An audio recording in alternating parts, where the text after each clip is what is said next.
তাবলিগ জামাতে দুই পক্ষের চরম উত্তেজনা, সতর্ক অবস্থানে আইন শৃঙ্খলা বাহিনী। ধানমন্ডিতে জয় বাংলা স্লোগান দিয়ে আওয়ামী লীগের ঝটিকা মিছিল।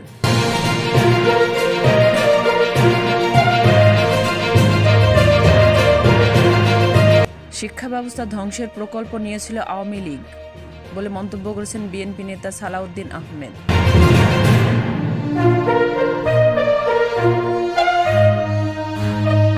৫৩ বছরের রাজনৈতিক দলগুলো সংস্কার করতে পারেনি কেন, প্রশ্ন উপদেষ্টা সৈয়দ রিজওয়ানার।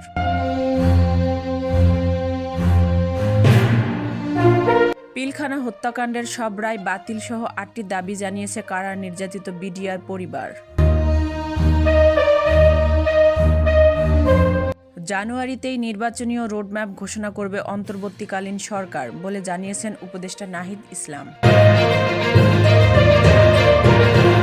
রাজনৈতিক মৃত্যু হলেও চরিত্র বদলায়নি আওয়ামী লীগের বলে মন্তব্য করেছেন আমিরে জামাত।